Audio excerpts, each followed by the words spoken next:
Hi everyone, Silver Joker here. Okay, so silver has got on the roller coaster again, but if you've been stacking silver for any length of time, this is becoming very commonplace with us. Silver goes up, comes right back down. There's a lot going on around the world, a lot of things affecting our economy as well the economies around the world, and so we can expect some changes to come. But if what's working for you is continuing to work, if you're continuing to be able to put that silver in your stack at any rate that is comfortable for you and your budget, then I would suggest we continue to do what we're doing. And so you guys know I spend a lot of time at my local coin store, Franklin Street Coin with Phil. He's the owner of Franklin Street Coin. He's not only my local coin store owner, but he is my go-to guy when it comes to stacking the knowledge and the experience that he shares, the access that he gives us to the inner workings of his shop and his knowledge is really unprecedented. And I appreciate what he does so much. And I'm going to continue to try to bring that to you guys. Last week, we talked about 90% silver, constitutional silver, junk silver, however you want to refer to it. We talked about that. So this week, we're going to talk about 3/9 fine or generic silver. We're going to talk about some of the pros and cons of that. So if you're interested in any of that, stick around. All right, Phil. So here we are again. I know last week we talked about 90% silver, the constitutional silver, junk silver, however you want to classify it. And we talked about the pros and cons of that. But this week or today, let's talk about your 3/9 fine generic silver and the differences between this and other types of silver and some of the benefits and some of the advantages of stacking it. So first of all, I'd like to ask you, what is generic silver? Why is it called generic silver, and what's the difference between this and some other types of silver? The term generic is, not as a pun, but it's a generic term. It means anybody's brand or multiple brands. So generic silver is used in place of saying a particular refinery name and noting their silver. So generic silver means that the silver was obtained by a refinery. It could be any number of hundreds of refineries in the United States and around the world. They accumulate silver in various ways. They purify it. They take out all the impurities and they put it into either a round shape, which are called silver rounds, if you hear that term. Mm-hmm. And that can be, the most common is the 1 ounce. They put a lot into 1 ounce. They make 5 ounce. They make 10 ounce. But typically, when you're talking about generic silver, you're talking about a round or a bar. Right. So basically, generic silver comes from a private mint. Yes. If a sovereign mint decides to make a metal or something like that, and they don't monetize it, still really not considered generic silver. It's basically falls into the metal area, a metal arena, and that's a different collecting group. But essentially, if it's a sovereign mint that makes basically the money for the country, they typically don't make what we call generic silver. It's all premium silver. It's going to be premium, and I think that's really the key there, because anything comes out of the U.S. Mint is going to be charged a premium, regardless of what it is. That makes sense. So slightly more expensive than 90%, but much easier to count. So that's in terms of determining how much silver you've got. Very simple. You take a stack of 5 of these, and you've got 5 ounces of silver. You can take a handful of 90%. You kind of have to calculate maybe how much silver is in there, because you have to do the multiplication of the 0.715, because you have to take into account any wear on the coins and things like that. So the idea of this being somebody that just wants to buy silver and know exactly how much silver they've got, this is a very convenient way to do it.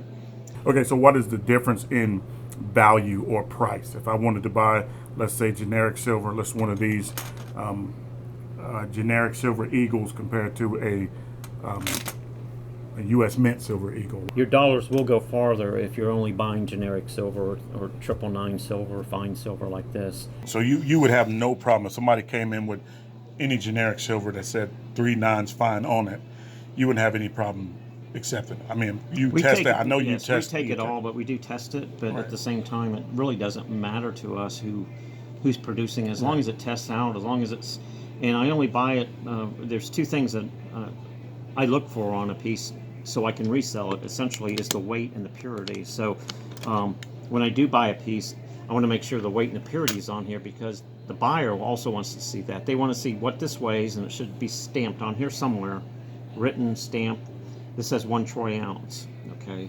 and then it also says 999 silver on it. So that's the two things I look for when I buy. It doesn't really matter to me what refinery it is that produced it. I test it to make sure the weight and the purity is correct, and from there you have hundreds of different designs, different shapes, sizes.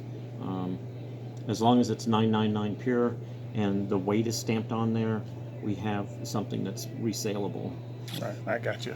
So Okay. it just depends on what you like to buy. Your money does go further with buying generic silver. You can buy more of this. Say you brought in $100, you'll walk out with more weight in generic silver than you would weight of silver in premium silver.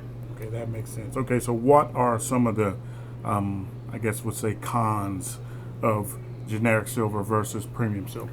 If they choose premium over generic, I then, guess that's what I was getting. then that way what they're doing is buying into the idea that a U.S. mint or the Australian mint, the Canadian mint, whatever mint it is around the world, that those mints back the purity and the weight of whatever they're putting out. So if you feel more assured that you're going to get what you pay for from a sovereign mint, then you would buy premium silver.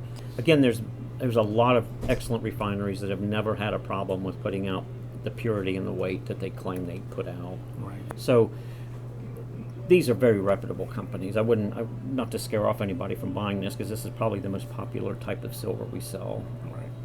If somebody was going to come in, they were going to say, okay, I'm going to choose 3 nines fine over premium. Well, the reason this would be, for more than a premium silver, most people would want this. First of all, they'll get more for, let's use again $100. They'll get more for, they bring $100 in, they're going to walk out with more silver. The other thing is that you can get multiple designs of this, multiple shapes. So in terms of what we call collecting this or stacking it, whatever term you want to use, in accumulating silver, there's various different sizes, shapes, designs you can buy this in. So it makes it a little more interesting over time rather than just buying silver eagles, silver eagles, silver eagles with different dates on them. Bars come in, or early bars, they used to pour the bar and then weigh them.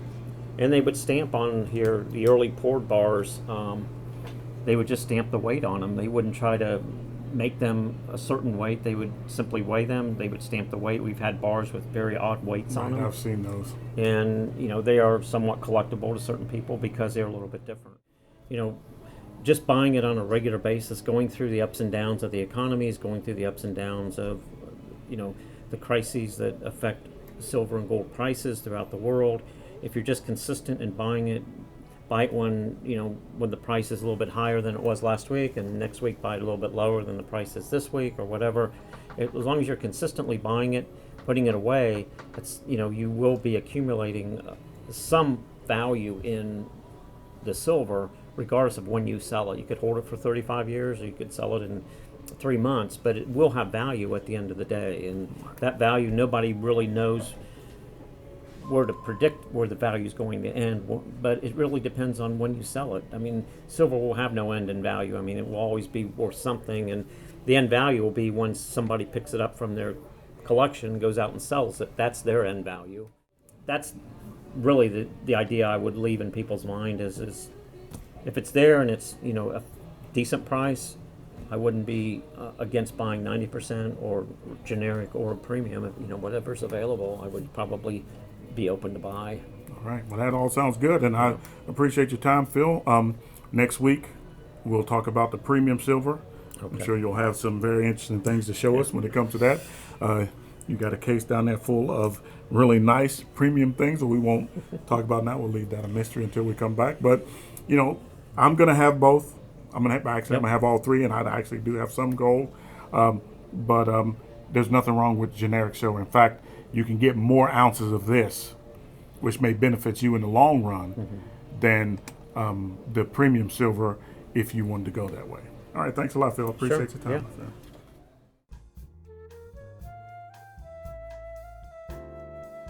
All right, so there you have it. 3 nines fine, generic silver. It's important. For one, you get to put more weight in your stack, and over time, that's going to benefit you a lot. So there's benefits we talked about with the 90% silver, and now we talked about the benefits of 3 nines fine silver. So in my next video, we're going to talk about the premium silver and some of the benefits, the pros and cons of that as well. I would encourage you to tune in for that one. Anyway, we're going to continue to do what we do.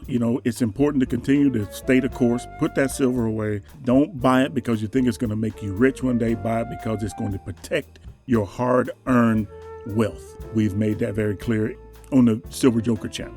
So I appreciate you guys stopping by. Keep stacking. Peace.